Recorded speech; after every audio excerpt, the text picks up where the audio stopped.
Let's get a quick take on the debate season finally starting for the governor's race. We're taping this show before the big debate here on CPT 12. When it tapes, well, we're actually going to be live on Channel 4 at 6 p.m., but you just finished watching it right here at 7 o'clock, right here on Channel 12. So we hope you enjoyed it, and we have some great takes on just the entire season as it kicks off. Patty Calhoun from Westward, the debate season is finally here. Do you think this is what's going to insert some juice, some action, something for us to talk about for this governor's race? Well, something has to. If it's not the debates, it's going to be a hypodermic. This has been so dull so far. Partly it's because the circus in Washington has gotten all the attention, but it is really time for us to hear some substantive things from these candidates. Will we? I don't know, but at least we'll see if they have a pulse. David Kopel from the Independence Institute and DU Law School. I'm biased. I'm a debate producer. I'm a debate moderator. I think debates matter, but it might matter to just me. Do you think the debates for the governor's race this year will matter in Colorado? Unfortunately not. And by the way, kudos to both candidates for agreeing to do 8 debates. That's the right thing to do, and that's good civic culture.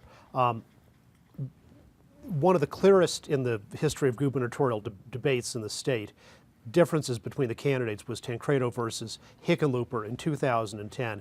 And Tancredo was sharp, he was smart, he was well informed, and Hickenlooper was like, just don't say something stupid. I'll try to not say anything. Tancredo won all those debates by a very wide margin from the point of view of someone who's just neutrally scoring a debate. And yet Hickenlooper won the election. Eric Sonderman, political analyst.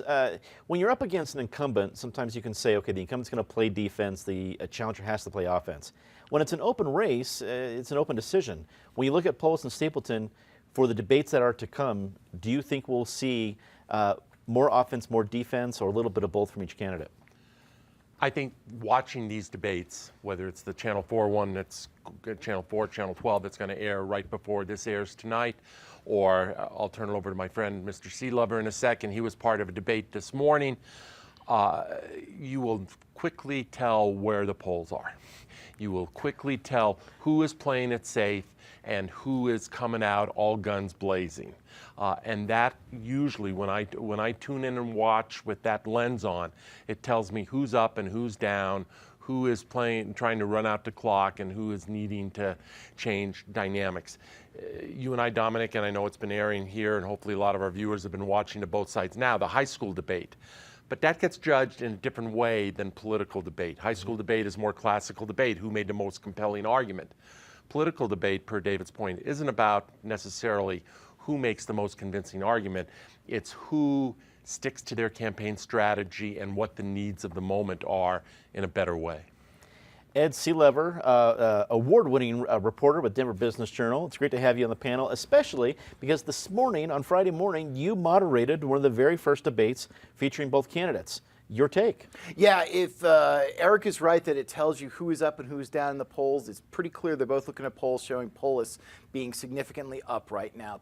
Jared Polis, who has never been shy about taking a controversial position this morning at the Denver Metro Chamber debate that I moderated, stood back on most things, declined to give an exact position on transportation funding, on the Gallagher Amendment, did not mention his 100% renewable energy by 2040 plan, did not mention his universal health care plan that he's put in commercials before.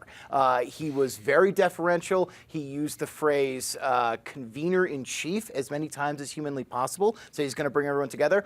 Walker Stapleton came out like a frothing attack dog on every question, really went after Polis, particularly for his energy and healthcare plans, said they would bankrupt the state, and on almost every question, it was about half, here's what I'm going to do, and half, here's how Polis is going to destroy Colorado. So you really see two vastly different styles here. Walker is going to be on the attack from now until Election Day. Polis looks like he is going to try to sit back and look like the guy who wants to bring everyone together, and we'll see if that is going to move the polls in any way.